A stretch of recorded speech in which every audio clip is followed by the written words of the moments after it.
नमस्कार दोस्तों। आज मैं लेकर आई हूँ मुंशी प्रेमचंद की कहानी गिला। अगर आपको ये कहानी अच्छी लगती है तो वीडियो को लाइक करें और चैनल को सब्सक्राइब ज़रूर करें। तो चलिए कहानी की शुरुआत करते हैं।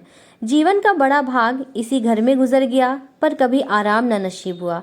मेरे पति संसार की दृष्टि में बड़े सज्जन, बड़े शिष्ट, बड़े उदार, बड़े सौम्य होंगे, लेकिन जिस पर गुजरती है वही जानता है। संसार को उन लोगों की प्रशंसा करने में आनंद आता है जो अपने घरों को भाड़ में झोंक रहे हों, गैरों के पीछे अपना सर्वनाश किए डालते हों। जो प्राणी घर वालों के लिए मरता है उसकी प्रशंसा संसार वाले नहीं करते। वह तो उनकी दृष्टि में स्वार्थी है, कृपण है, संकीर्ण हृदय है, आचार भ्रष्ट है। इसी तरह जो लोग बाहर वालों के लिए मरते हैं उनकी प्रशंसा घर वाले क्यों करने लगे। अब इन्हीं को देखो, सारे दिन मुझे जलाया करते हैं। मैं पर्दा तो नहीं करती, लेकिन सौदे सुलभ के लिए बाजार जाना बुरा मालूम होता है। और इनका यह हाल है कि चीज़ मंगवाओ तो ऐसी दुकान से लाएंगे जहाँ कोई ग्राहक भूलकर भी ना जाता हो। ऐसी दुकान पर ना तो चीज़ अच्छी मिलती है, ना तौल ठीक होती है, ना दाम ही उचित होते हैं। यह दोष ना होते तो वह दुकान बदनाम ही क्यों होती। पर इन्हें ऐसी ही भीति दुकानों की चीज़ें लाने का मरज़ है। बार बार कह दिया साहब कि चलती हुई दुकान से सौदे लाया करो, वहाँ माल अधिक खपता है, इसलिए ताज़ा माल आता रहता है। पर इनकी तो टुटपुंजियों से बनती है और वे इन्हें उल्टे छुरे से मोड़ते हैं। गेहूँ लाएंगे तो सारे बाजार से खराब, घुना हुआ चावल ऐसा मोटा कि बैल भी ना पूछे, दाल में कराई और कंकड़ भरे हुए, मनो लकड़ी जला डालो, क्या मजाल कि दाल गल जाए। घी लाएंगे तो आधा आधा तेल या 16 आने काटो जेम, और दरअसल घी से एक छटांग कम। तेल लाएंगे तो मिलावट, बालों में डालो तो चिमट जाए। पर दाम दे आएंगे शुद्ध आंवले के तेल का। किसी चलती हुई नामी दुकान पर जाते तो इन्हें जैसे डर लगता है, शायद ऊंची दुकान और फीके पकवान के कायल हैं। मेरा अनुभव तो यह है कि नीची दुकान पर ही सड़े पकवान मिलते हैं। एक दिन की बात हो तो बर्दाश्त कर ली जाए, रोज रोज का टंटा नहीं सहा जाता। मैं पूछती हूँ, आखिर आप टुटपुंजियों की दुकान पर जाते ही क्यों हैं? क्या उनके पालन पोषण का ठेका तुम्ही ने ले लिया है? आप फरमाते हैं। मुझे देखकर सब के सब बुलाने लगते हैं। वाह क्या कहना है, कितनी दूर की बात कही है।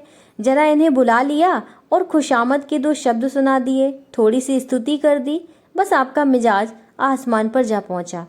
फिर इन्हें सुधी नहीं रहती कि यह कूड़ा करकट बांध रहा है या क्या। पूछती हूँ, तुम उस रास्ते से जाते ही क्यों हो? क्यों किसी दूसरे रास्ते से नहीं जाते? ऐसे उठाए गिरों को मुँह ही क्यों लगाते हो? इसका कोई जवाब नहीं। एक चुप 100 बाधाओं को हराती है। एक बार एक गहना बनवाने को दिया।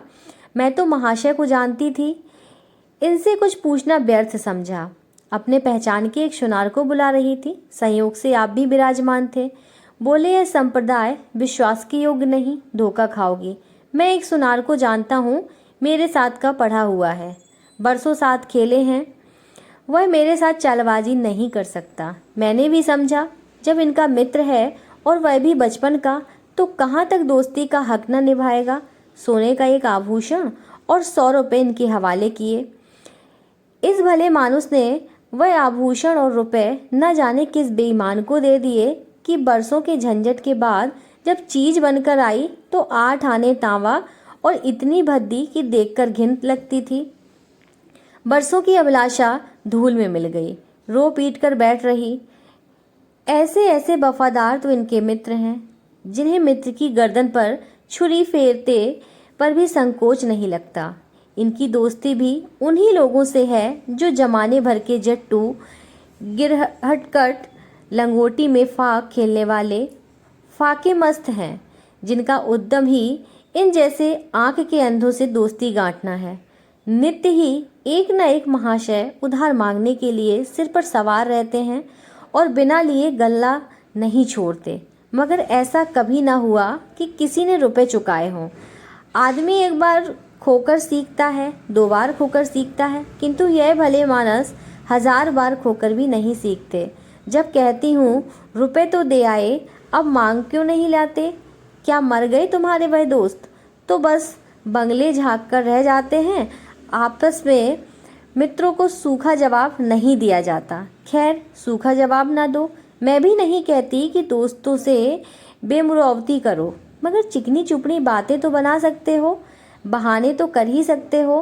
किसी मित्र ने रुपए मांगे और आपके सिर पर बोझ पड़ा, बेचारे कैसे इनकार करें। आखिर लोग जान जाएंगे कि नहीं, इनके पास कुछ भी नहीं है, ये महाशय भी खुक्कल है।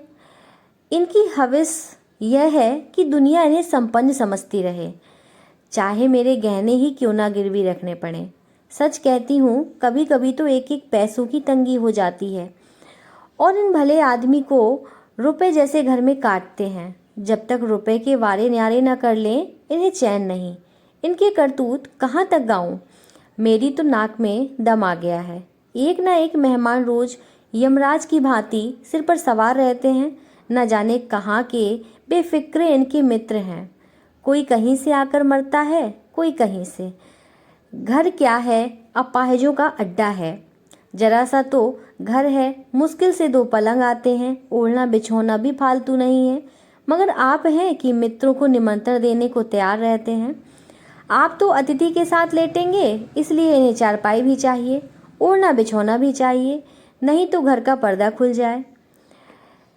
जाता है मेरे बच्चों के सिर पर। गर्मियों में तो खैर नहीं, कोई मुजायका नहीं, लेकिन जाड़ों में तो ईश्वर ही याद आते हैं। गर्मियों में भी खुली छत पर तो मेहमानों का अधिकार हो जाता है। अब मैं बच्चों के लिए पिंजरों में पड़ी फड़फड़ाती रहूं? इन्हें इतनी समझ भी नहीं है कि जब घर की यह दशा है तो क्यों ऐसे मेहमान बनाए जिनके पास कपड़े लत्ते तक नहीं। ईश्वर की दया से इनके सभी मित्र इसी श्रेणी के हैं। एक भी ऐसा माइका लाल नहीं जो समय पड़ने पर धेले से भी इनकी मदद कर सके।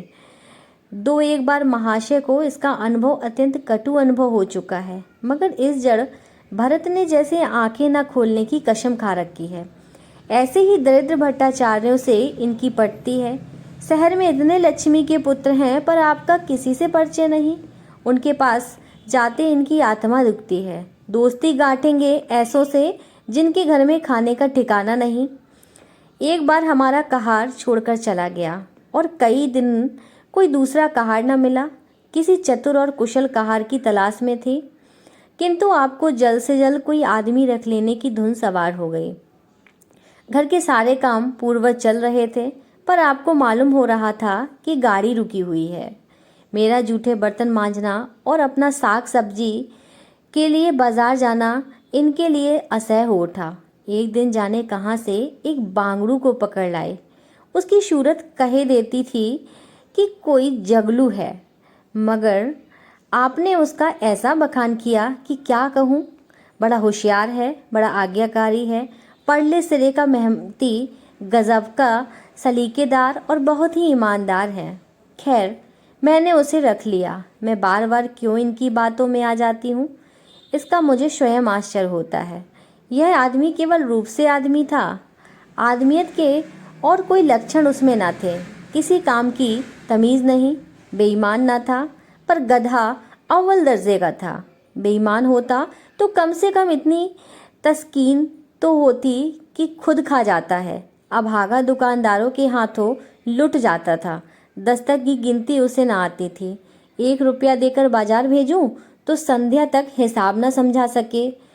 क्रोध पी पी कर रह जाती थी। रक्त खौलने लगता था कि दुष्ट के कान उखाड़ लूं, मगर इन महाशय को उसे कभी कुछ कहते ही नहीं देखा। डांटना तो दूर की बात है। आप नहा धोकर धोती झाड़ रहे थे और वह दूर बैठा तमाशा देख रहा था। मैं तो उसका खून पी जाती, लेकिन इन्हें जरा भी गम नहीं। जब मेरे डांटने पर धोती झाड़ने जाता भी तो आप उसे समीप न आने देते, बस उसके दोषों को गुण बनाकर दिखाया करते थे और इस प्रयास में सफल न होते तो दोषों पर पर्दा डाल देते थे। मूर्ख को झाड़ू लगाने की भी तमीज न थी। मर्दाना कमरा ही तो सारे घर में ढंग का एक कमरा था, उसमें झाड़ू लगाता तो इधर की चीज उधर, ऊपर की नीचे, मानो कमरे में भूकंप आ गया हो। और गर्द का यह हाल कि सांस लेना कठिन, पर आप शांतिपूर्वक कमरे में बैठे हैं। जैसे कोई बात ही नहीं। एक दिन मैंने उसे खूब डांटा, कल से ठीक ठीक झाड़ू न लगाई तो कान पकड़कर निकाल दूंगी। सवेरे सोकर उठी तो देखती हूँ कमरे में झाड़ू लगी हुई है और हर एक चीज करीने से रखी हुई है, गर्द गुबार का नाम नहीं। मैं चकित होकर देखने लगी तो आप हंसकर बोले, देखती क्या हो, आज घूरे से बड़े सवेरे उठकर झाड़ू लगाई है। मैंने समझा दिया, तुम ढंग तो बताती नहीं, उल्टे डांटने लगती हो। मैंने समझा, खैर दुष्ट ने कम से कम एक काम तो सलीके से किया। अब रोज कमरा साफ सुथरा मिलता। घूरे मेरी दृष्टि में विश्वासी बनने लगा। संयोग की बात, एक दिन मैं जरा मालूम से सवेरे उठ बैठी और कमरे में आई तो क्या देखती हूँ कि घूरे द्वार पर खड़ा है और आप तनमन से कमरे में झाड़ू लगा रहे हैं। मेरी आंखों में खून उतर आया। उनके हाथ से झाड़ू छीनकर घूरे के सिर पर जमा दी। हरामखोर को उसी दम निकाल बाहर किया। आप फरमाने लगे, उसका महीना तो चुका दो। वारी समझ, एक तो काम न करे, उस पर आंखें दिखाए, उस पर पूरी मजूरी भी चुका दूं। मैंने एक कौड़ी भी न दी। एक कुर्ता दिया था, वह भी छीन लिया। इस पर जड़ भरत महाशय मुझसे कई दिन रूठे रहे, घर छोड़कर भाग जाते थे, बड़ी मुश्किलों से रुके। ऐसे ऐसे भोंदू भी संसार में पड़े हुए हैं। मैं न होती तो शायद अब तक इन्हें किसी ने बाजार में बेच दिया होता। एक दिन मेहतर ने उतारे कपड़ों का सवाल किया। इस बेकारी के जमाने में फालतू कपड़े तो शायद पुलिस वालों या रईसों के घर में हो, मेरे घर में तो जरूरी कपड़े भी काफी नहीं। आपका वस्त्रालय एक वक्ची में आ जाएगा, जो डाक के पार्सल से कहीं भेजा जा सकता है। फिर इस साल जाड़ों के कपड़े बनवाने की नौबत ही ना आती।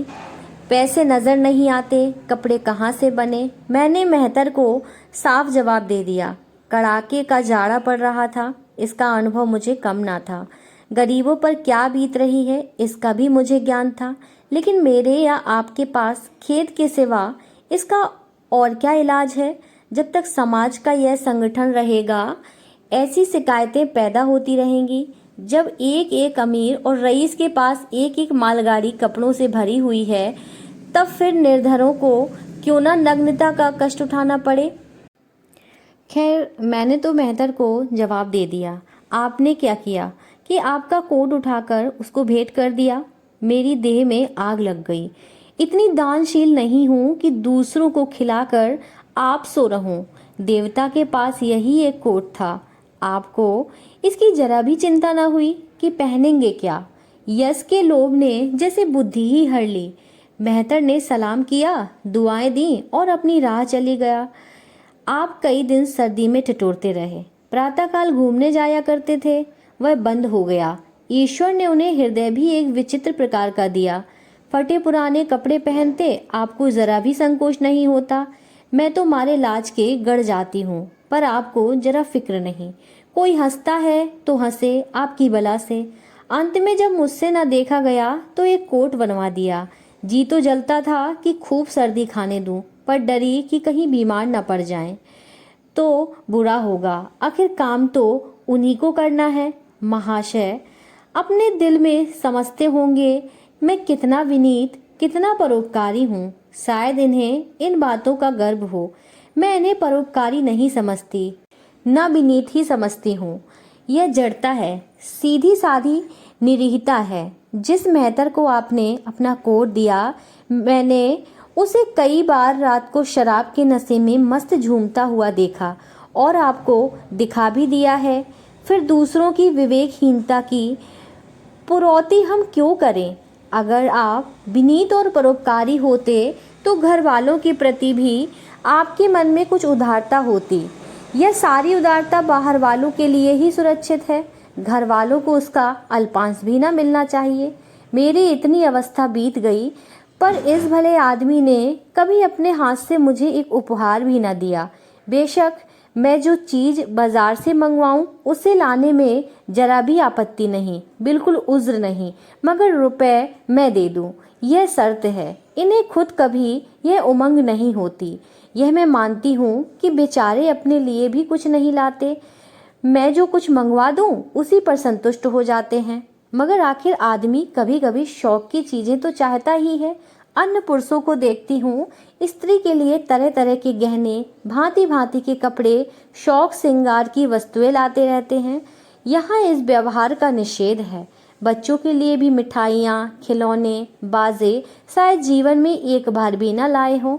शपथ भी खाली है, इसलिए मैं इन्हें कृपण कहूँगी, अरसिक कहूँगी, हृदय शून्य कहूँगी, उदार नहीं कह सकती। दूसरों के साथ इनका जो सेवा भाव है उसका कारण है इनका यश लोभ और व्यवहारिक अज्ञानता। आपके विनय का यह हाल है कि जिस दफ्तर में आप नौकर हैं उसके किसी अधिकारी से आपका मेलजोल नहीं है। अफसरों को सलाम करना तो आपकी नीति के विरुद्ध है। नज़र या डाली तो दूर की बात है। और कभी किसी अफसर के घर नहीं जाते। इसका खामियाजा आप न उठाएं तो कौन उठाए। औरों को रियायती छुट्टियां मिलती हैं, आपका वेतन कटता है। औरों की तरक्कियां होती हैं, आपको कोई पूछता भी नहीं। हाजिरी में 5 मिनट की भी देर हो जाए तो जवाब पूछा जाता है। बेचारे जी तोड़कर काम करते हैं। कोई बड़ा कठिन काम आ जाता है तो इन्हीं के सिर मढ़ा जाता है। इन्हें जरा भी आपत्ति नहीं। दफ्तर में इन्हें घिस्सू पिस्सू आदि उपाधियां मिली हुई हैं, मगर पड़ाव कितना भी बड़ा मारे इनके भाग में वही सूखी घास लिखी है। यह विनय नहीं है, स्वाधीन मनोवृत्ति भी नहीं है। मैं तो इसे समय चातुरी का अभाव कहती हूँ, व्यवहारिक ज्ञान की क्षति कहती हूँ। आखिर कोई अवसर आपसे क्यों प्रसन्न हो? इसलिए कि आप बड़े मेहनती हैं, दुनिया का काम मुरवत और रवादारी से करते हैं। अगर हम किसी से खिंचे रहें तो कोई कारण नहीं कि वह भी हमसे ना खिंचा रहे। फिर जब मन में क्षोभ होता है तो वह दफ्तरी व्यवहारों में भी प्रकट हो ही जाता है। जो मातहत अवसर को प्रसन्न रखने की चेष्टा करता है, जिसकी जात से अवसर का कोई व्यक्तिगत उपकार होता है, जिस पर वह विश्वास कर सकता है, उसका लिहाज वह स्वभावतः करता है। ऐसे सिरागियों से क्यों किसी को सहानुभूति होने लगी? अफसर भी तो मनुष्य हैं। उसके हृदय में जो सम्मान और विशिष्टता की कामना है वह कहाँ पूरी हो? जब अधीनस्थ कर्मचारी ही उससे फिरंट रहे तो क्या आपके अफसर उससे सलाम करने आएंगे? आपने जहाँ नौकरी की वहाँ से निकाले गए, कभी किसी दफ्तर में 2-3 साल से ज़्यादा ना टिके, या तो अफसर से लड़ गए या कार्याधिक के कारण छोड़ बैठे। आपको कुटुंब सेवा का दावा है। आपके कई भाई भतीजे होते हैं, वह कभी इनकी बात भी नहीं पूछते। आप बराबर उनका मुँह ताकते रहते हैं। इनके एक भाई साहब आजकल तहसीलदार हैं। घर की मिल्कियत उन्हीं की निगरानी में है। वह ठाठ से रहते हैं, मोटर रख ली है, कई नौकर चाकर हैं, मगर यहाँ भूले से भी पत्र नहीं लिखते। एक बार हमें रुपए की बड़ी तंगी हुई। मैंने कहा अपने भ्रातृश्री से क्यों नहीं मांग लेते? कहने लगे उन्हें क्यों चिंता में डालो, उन्हें भी तो अपना खर्च है, कौन सी ऐसी बचत हो जाती होगी। जब मैंने बहुत मजबूर किया तो आपने पत्र लिखा। मालूम नहीं पत्र में क्या लिखा। पत्र लिखा या मुझे चकमा दे दिया। रुपए ना आने थे, ना आए। कई दिनों के बाद मैंने पूछा, कुछ जवाब आया श्रीमान के भाई साहब के दरबार से? आपने रुष्ट होकर कहा, अभी केवल 1 सप्ताह तो खत पहुँचे हुए हैं, अभी क्या जवाब आ सकता है? 1 सप्ताह और गुजरा, मगर जवाब नदारद। जब आपका यह हाल है, मुझे कुछ बातचीत करने का अवसर ही नहीं देते। इतने प्रसन्नचित्त नजर आते हैं कि क्या कहूँ। बाहर से आते हैं तो खुश खुश, कोई ना कोई सिखुवा लिए हुए। मेरी खुशामद भी खूब हो रही है, मेरे मैके वालों की प्रशंसा भी हो रही है, मेरे गृह प्रबंध का बखान भी असाधारण रीति से किया जा रहा है। मैं इस महाशय की चाल समझ रही थी। यह सारी दिलजोई केवल इसलिए थी कि श्रीमान के भाई साहब के विषय में कुछ पूछ ना बैठूं। सारे राजनीतिक, आर्थिक, सामाजिक, आचारिक प्रश्नों की मुझसे व्याख्या की जाती थी, इतने विस्तार और गवेषणा के साथ कि विशेषज्ञ भी लोहा मान जाएं, केवल इसलिए कि मुझे वह प्रसंग उठाने का अवसर न मिले।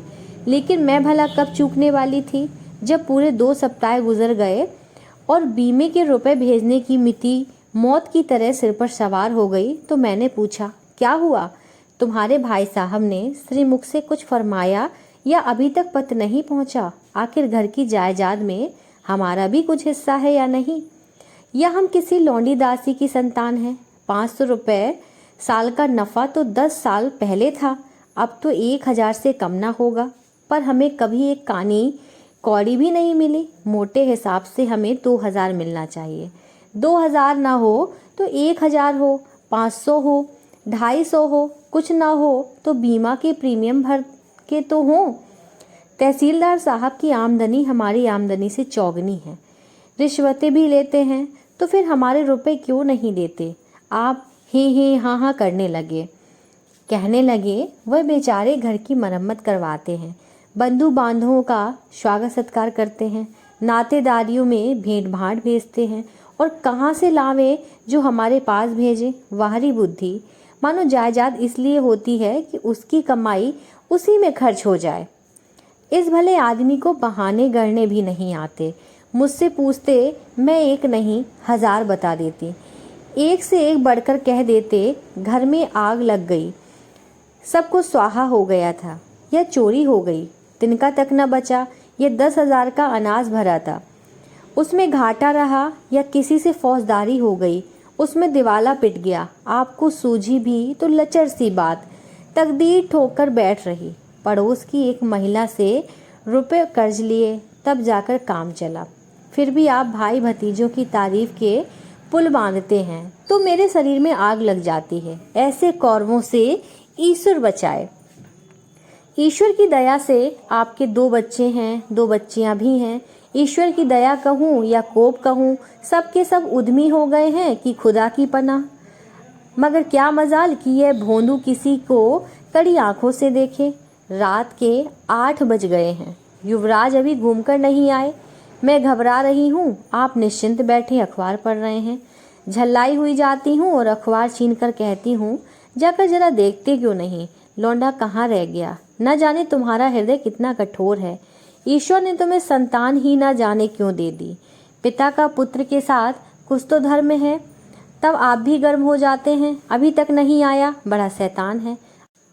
आज बच्चे आते हैं तो कान उखाड़ लेता हूँ, मारे हंटरों के खाल उधेड़कर रख दूंगा। यूं बिगड़कर तैस के साथ आप उसे खोजने निकलते हैं। संयोग की बात, आप उधर जाते हैं, इधर लड़का आ जाता है। मैं पूछती हूँ, तू किधर से आ गया? तुझे वह ढूंढने गए हैं, देखना आज कैसी मरम्मत होगी। यह आदत ही छूट जाएगी। दांत पीस रहे थे, आते ही होंगे, छड़ी भी उनके हाथ में है। तुम इतने मन के हो गए हो कि बात नहीं सुनते। आज आटे दाल का भाव मालूम होगा। लड़का सहम जाता है और लैंप जलाकर पढ़ने बैठ जाता है। महाशय जी 2-2.5 घंटे के बाद लौटते हैं, हैरान परेशान और बदहवास। घर में पांव रखते ही पूछते हैं, आया कि नहीं। मैं उनका क्रोध उत्तेजित करने के विचार से कहती हूँ, आकर बैठा तो है, जाकर पूछते क्यों नहीं। पूछकर हार गई। कहाँ गया था? कुछ बोलता ही नहीं। आप गरज कर कहते हैं, मन्नू यहाँ आओ। लड़का थर थर काँपता हुआ आकर आंगन में खड़ा हो जाता है। दोनों बच्चियां घर में छिप जाती हैं कि कोई बड़ा भयंकर कांड होने वाला है। छोटा बच्चा खिड़की से चूहे की तरह झांक रहा है। आप क्रोध से बौखलाए हुए हैं, हाथ में छड़ी है।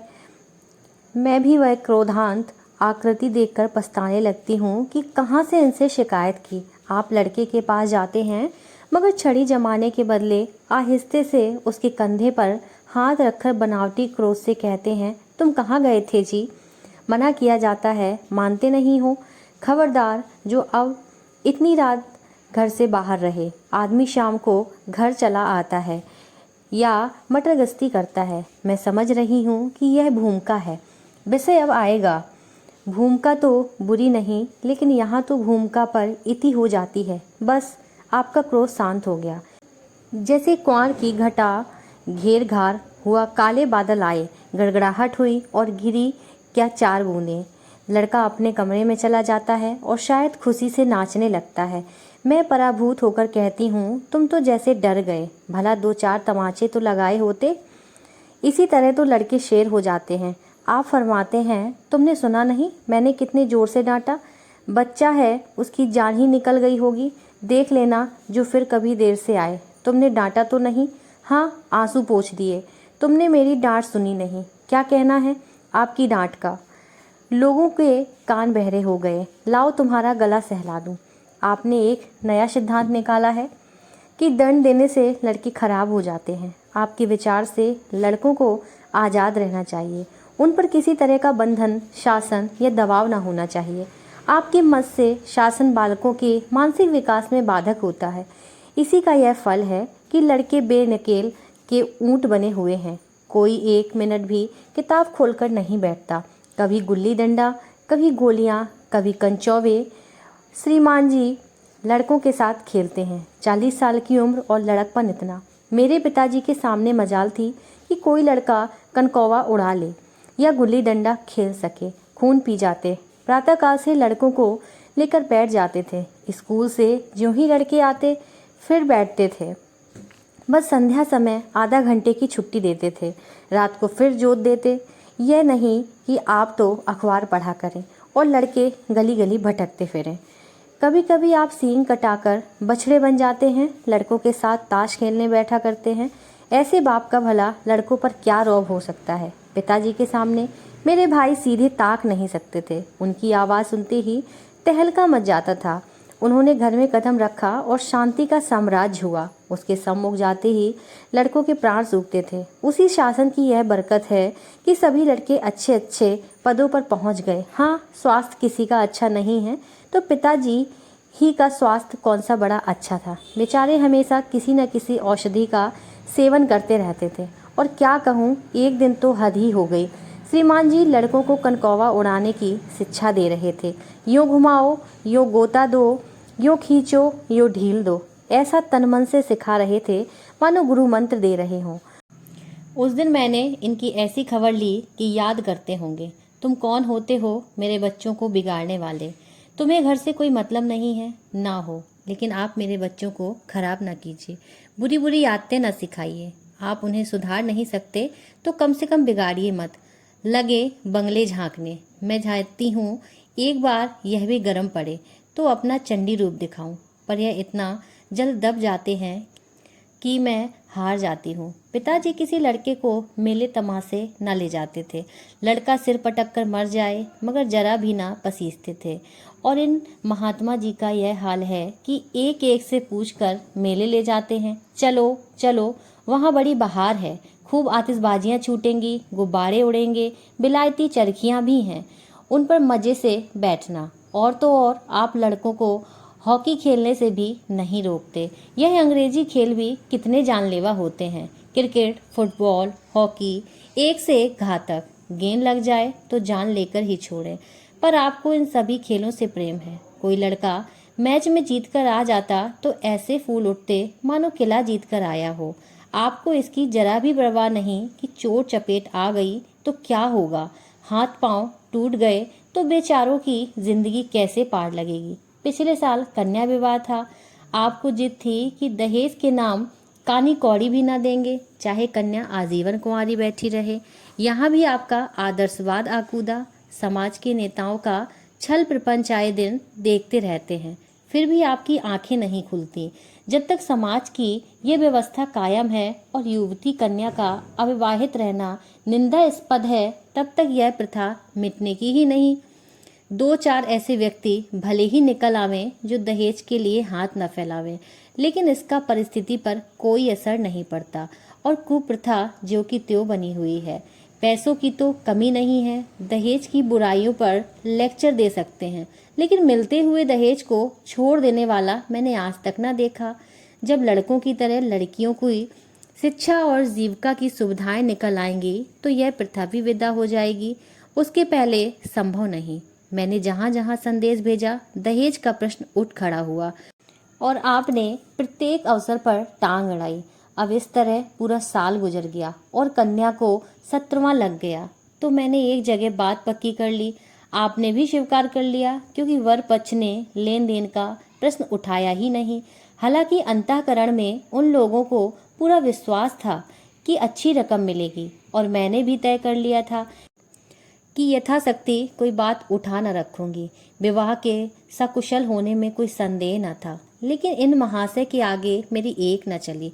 यह प्रथा निंद है, यह रस्म निरर्थक है। यहाँ रुपए की क्या ज़रूरत, यहाँ गीतों का क्या काम। नाक में दम था, यह क्यों वह क्यों, यह तो साफ दहेज है। तुमने मेरे मुंह में कालिख लगा दी, मेरी आबरू मिटा दी। जरा सोचिए इस परिस्थिति को कि बारात द्वार पर पड़ी हुई है और यहाँ बात बात पर शास्त्रार्थ हो रहा है।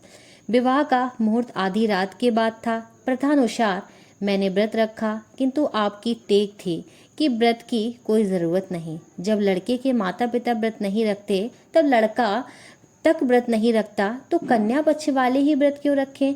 मैं और सारा खानदान मना करता रहा, लेकिन आपने नाश्ता किया, भोजन किया। खैर कन्यादान का मुहूर्त आया।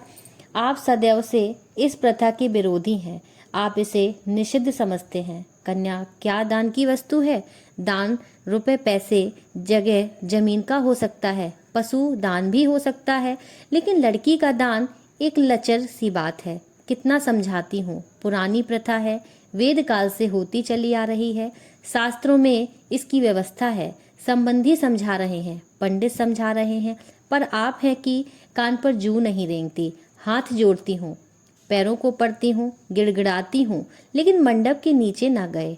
और मजा यह है कि आपने ही तो यह अनर्थ किया और आप ही मुझसे रूठ गए।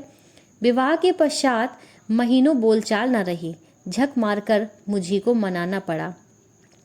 किंतु सबसे बड़ी विडंबना यह है कि इन सारे दुर्गुणों के होते हुए भी मैं इनसे एक दिन भी पृथक नहीं रह सकती, एक क्षण का वियोग नहीं सह सकती। इन सारे दोषों पर भी मुझे इनसे प्रगाढ़ प्रेम है। इनमें यह कौन सा गुण है जिस पर मैं मुग्ध हूँ, मैं खुद नहीं जानती, पर इनमें कोई बात ऐसी है जो मुझे इनकी चेरी बनाए हुए है। वह जरा मामूली सी देर में घर आते हैं तो प्राण नहों में समा जाते हैं। आज यदि विधाता इनके बदले मुझे कोई विद्या और बुद्धि का पुतला, रूप और धन का देवता भी दे तो मैं उसकी ओर आंखें उठाकर न देखूं। यह धर्म की बेड़ी नहीं है, कदापि नहीं। प्रथागत पतिव्रत भी नहीं, बल्कि हम दोनों की प्रकृति में कुछ ऐसी क्षमताएं हैं, कुछ व्यवस्थाएं उत्पन्न हो गई हैं, मानो किसी मशीन के कल पुर्जे घिस घिसाकर फिट हो गए हों और एक पुर्जे की जगह दूसरा पुर्जा काम न दे सके, चाहे वह पहले से कितना ही सुडौल, नया और सुदृढ़ क्यों न हो। जाने हुए रास्ते से हम निशंक आंखें बंद किए जाते हैं। उसके ऊंच नीच, मोड़ और घुमाव सब हमारी आंखों के समाये हुए हैं। अनजान रास्ते पर चलना कितना कष्टप्रद होगा। शायद आज मैं इनके दोषों को गुणों से बदलने पर भी तैयार न होंगी।